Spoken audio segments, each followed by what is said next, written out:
Assalamualaikum warahmatullahi wabarakatuh. Bismillahirrahmanirrahim. Alhamdulillahi rabbil alamin. Wassalatu wassalamu ala ashrafil anbiya'i wal mursalin wa ala alihi wa sahbihi wasallim ajma'in. Amma ba'. Para pendengar, kali ini kita akan mengulas satu topik, yakni sumbangan Islam pada peradaban dunia. Sebelum kita melihat apa saja yang disumbangkan oleh dunia Islam terhadap peradaban dunia, utamanya terwujudnya di Eropa era modern, kita melihat dulu ke awalnya, bahkan sebelum abad Masehi, sebelum ada penanggalan Masehi. Nah, sebelum ada penanggalan Masehi atau sebelum lahir Isa bin Maryam, Isa Al-Masih, yang dijuluki oleh Kristiani dengan Yesus Kristus, sebetulnya dunia ini jauh-jauh hari sudah dihuni oleh beberapa kelompok yang menyebar di seluruh benua yang ada di permukaan bumi ini. Ada di Asia, ada di Eropa, ya, dan belakangan ada di Australia. Nah, kita lihat 10 abad sebelum Masehi itu udah mulai muncul peradaban yang memang berbeda dengan peradaban-peradaban sebelumnya. Kalau peradaban sebelumnya masih sangat percaya, ya, masyarakat sangat meyakini adanya mitos, tapi pada 10 abad sebelum Masehi udah mulai bergerak untuk meninggalkan mitos ke arah logos, utamanya di Yunani itu.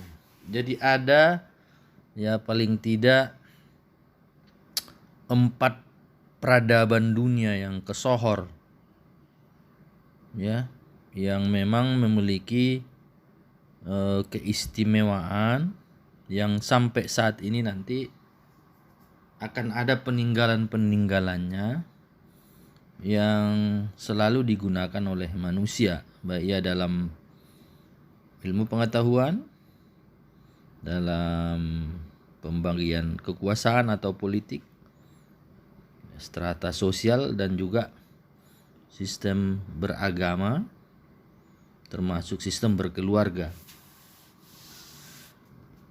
Keempat peradaban itu, yang pertama adalah peradaban Yunani, yang kedua peradaban India, yang ketiga peradaban Persia, yang keempat peradaban Romawi.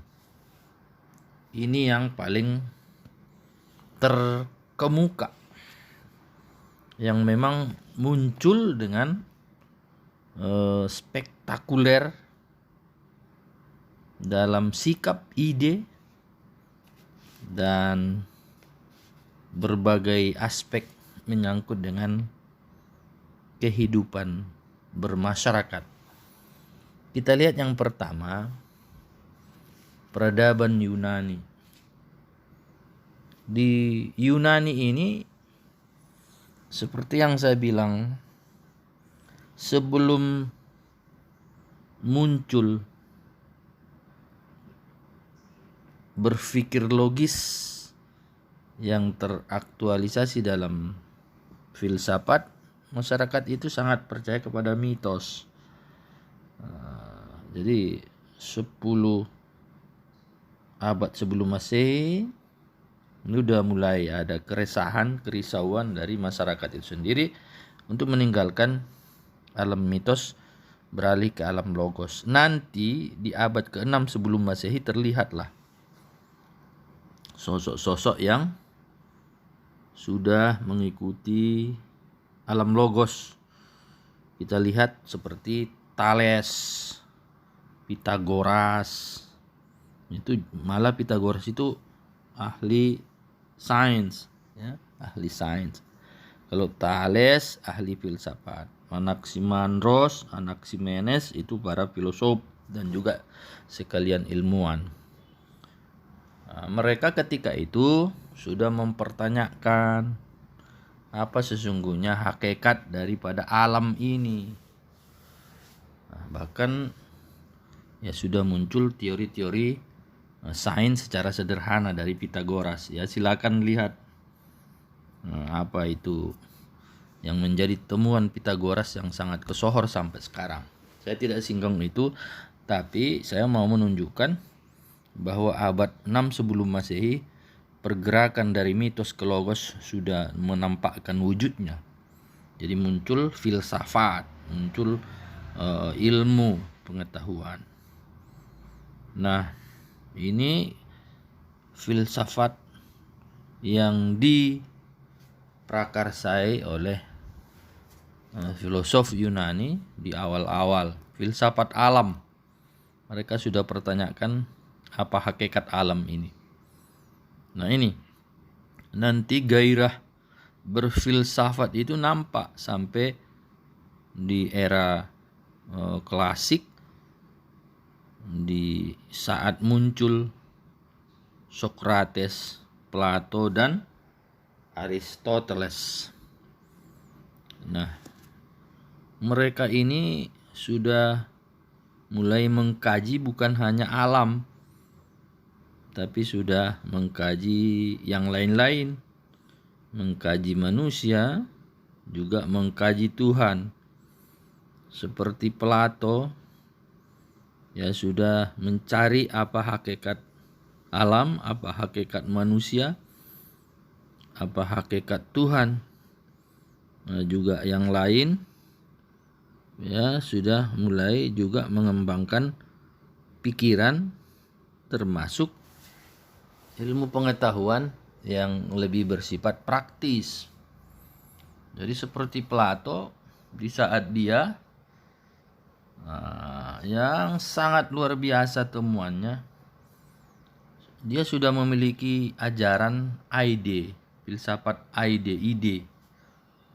Plato mengatakan yang paling berkuasa itu adalah yang maha ide. Yang maha ide itu tidak bisa dijangkau oleh pikiran manusia, tidak terukur, tidak tergambarkan secara akurat siapa itu, sosok yang bagaimana. Tapi dia sangat yakin dari sananya sumbernya ini. Sumbernya alam, bumi, manusia. Maka dia sebut alam ide. Sementara semuanya yang terlihat ini adalah gambaran semacam pancaran atau gambaran semacam bayangan. Maka ini adalah akibat dari adanya yang menjadi penyebab, itulah alam ide itu. Maka dari Plato muncul istilah causa prima, penyebab pertama. Jadi sudah ada causa prima, penyebab pertama. Nah ini di Yunani. Kita lanjutkan. Ini nanti akan berkembang kemudian. Kalau peradaban India, nah di sana sudah ada ya sistem sosial dengan pembagian kelas-kelas. Kelas A, B, C, D, Brahmana sampai ke bawah. Silakan. Jadi masyarakat itu sudah dipeta-petakan ya tentunya untuk memunculkan sistem perpolitikan, siapa yang layak jadi penguasa, sehingga masyarakat terorganisir untuk mencapai suatu tujuan. Ya, tapi seperti itulah India membagi-bagi kelas. Ya, apa ukurannya? Ya, silakan pelajari. Tapi itulah dia India ini. Nah, kembali ke Yunani sedikit. Salah satu kelemahan Yunani itu ya kurang dalam akhlak, kurang dalam sopan santun. Mereka cerdas, pintar, tapi dalam ukuran kemanusiaan banyak yang sepele dengan nilai kemanusiaan. Ya, ini nanti sehingga manusia itu ada yang tak berharga, ya. Ada manusia yang ya biasa sajalah dibunuh, diperkosa dan segala macam. Nah, di India ya juga seperti itu. Kalau kasta-kasta rendahan itu ya semacam sampah saja, lebih berharga binatang. Ini sisi kelemahan. Tapi tadi dalam sistem kemasyarakatan sudah ada kasta-kasta. Persia, nah itu di sana muncul penyembahan terhadap matahari, api. Mereka bertuhan tapi menyembah terhadap api. Di sini terkenalnya agama yang memang mempertuhankan Tuhan yang Maha Esa. Nah, di sana kesohor dengan munculnya Tuhan-Tuhan di alam ini. Zoroaster, agama Zoroaster, Zorosustra, nah, itu tokohnya. Ini terkenal dengan pembelokan agama yang monoteis. Jadi macam-macam Tuhan. Nah, ini. Lalu yang paling parah di Persia itu hilang nilai kekeluargaan. Putri sendiri boleh dikawin, adik kandung sendiri boleh dikawin, apalagi yang lain. Di situ luar biasa. Maka nanti ada pada saatnya muncul gerakan haram kawin, jauhi kawin, tidak boleh disalurkan syahwat. Nah, itu ada gerakan dari India, dari Persia. Maka ada muncul seperti kelas rahib, tidak perlu kawin. Nah, itu terkenal itu dari sana. Nanti muncul lagi di Romawi dengan kesohor bagaimana kelompok agamawan, kelompok gereja menguasai seluruh aspek kehidupan.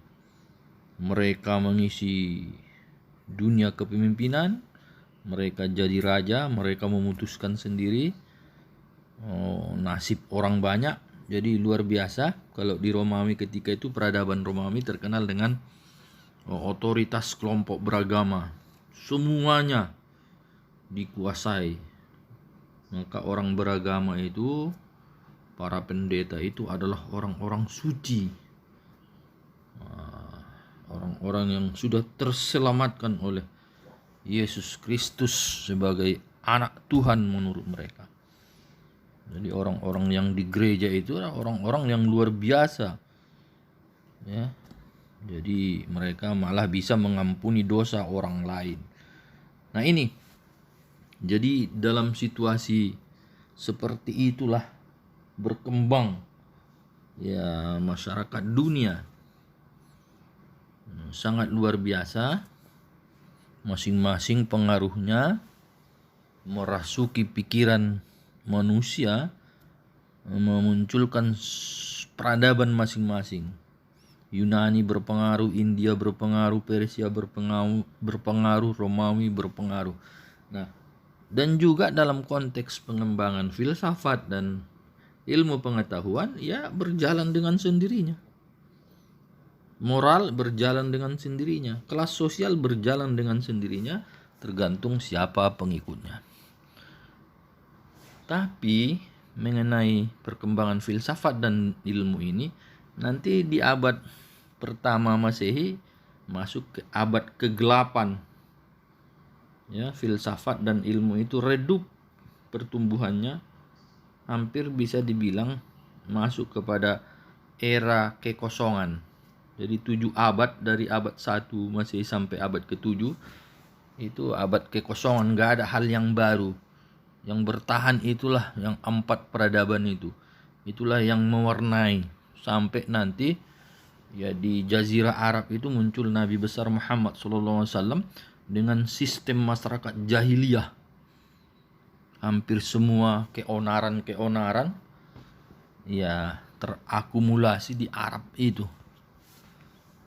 Nah, maka sesungguhnya datangnya nanti Nabi besar Muhammad SAW adalah penyelamat masyarakat dunia, bukan hanya untuk orang Arab. Jadi Rasul itu datang nanti untuk menyelamatkan dunia, karena manusia sudah sangat menyimpang luar biasa. Itu terlihat bagaimana masyarakat di Jazirah Arab itu yang terkenal dengan masyarakat jahiliyah. Jadi yang paling jahil itu di Arab itu sudah terakumulasi dari kejahilan semua peradaban-peradaban yang tadi. Maka di sanalah diturunkan Nabi besar Muhammad SAW. Ya, kita ketahui dengan Iqra, surah Al-Alaq. A'udzubillahi minasyaitonirrajim. Iqra bismi rabbikal ladzi khalaq, khalaqal insana min 'alaq. Iqra wa rabbukal akram alladzi 'allama bil qalam 'allamal insana ma lam ya'lam. Jadi ayat ini ayat revolusi mental, revolusi ilmu pengetahuan. Karena Allah menyuruh Nabi untuk belajar, merombak peradaban. Nah, kenapa dirombak peradaban? Karena peradaban tidak menghargai manusia dan lari dari konsepsi ketuhanan yang sesungguhnya, yang sebenarnya. Nah, di situ direformasi, muncul warna baru. Dan ini luar biasa dirindukan oleh masyarakat dunia. Nah, tadi kita bicara peradaban Yunani, India, Persia, Romawi. Lalu bagaimana karakteristik peradaban Islam? Nah, jelas dasar-dasar peradaban Islam itu adalah Al-Quran dan Sunnah Nabawi. Nah, maka muncullah komunitas yang disebut dengan masyarakat Islam. Nah, ada masyarakat Islam, muncullah ukhuwah, muncullah persaudaraan tanpa melihat ras, tidak pandang bulu. Nah, di sini muncul ekspansi perluasan nilai-nilai kemanusiaan ini menyebar ke seluruh dunia dengan prinsip persaudaraan, persamaan, saling menghargai. Nah, ini keistimewaan dari Islam. Nanti cepat itu Islam itu. Jadi Islam itu berkembang bukan karena penjajahan, tapi memang banyak merindukan. Dunia merindukan. Maka mudah saja membuka jalan sampai ke Spanyol sana. Karena orang udah capek dengan saling membunuh dan tidak punya peradaban. Nah, jadi karakteristik peradaban Islam itu bersifat universalitas, menyeluruh, totalitas seluruh manusia. Jadi ajaran Islam itu bukan milik Arab, tapi milik semua manusia. Ini universalitas, prinsip tauhid, keesaan Allah, prinsip tauhid, adil dan moderat. Nah, ini cirinya. Islam itu adil dan moderat. Moderat itu ya menerima perbedaan dan ada sentuhan akhlak. Baik. Jadi ini menariknya peradaban Islam. Maka dengan munculnya Islam, nah banyak yang menjadi berubah. Nah, jadi umat Islam itu menghargai hak-hak manusia, hak wanita, hak pembantu, hak pekerja, hak orang sakit, hak anak yatim, hak yang minoritas, malah hak-hak binatang, hak lingkungan. Nah, ini semua dikembangkan. Dari sisi kebebasan, bebas berkeyakinan, bebas berpikir, bebas berpendapat, ada kebebasan jiwa setiap orang untuk menghirup udara yang bebas, punya kepemilikan. Jadi ini dari berkeluarga jelas ada suami istri, ada anak, mana yang boleh dikawini, mana yang tidak, ada warisan, menghormati ibu bapak, ada sistem kekerabatan. Di masyarakat ada persaudaraan, ya kan? Ada saling menanggung, takaful, musyarakah, mudorobah, itu sistem. Wa ta'awanu 'alal birri wat taqwa. Nah, di sini ada prinsip-prinsip keadilan. Ada rahmat, sistem kasih sayang, cinta, saling mencintai sesama makhluk. Nah, ini maka oleh karena itu sistem kemasyarakatan itu adalah perdamaian. Jadi perdamaian itu sebuah nilai yang dijunjung.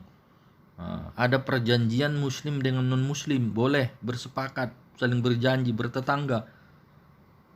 Ada kalau dibutuhkan perang, tapi ada sistemnya.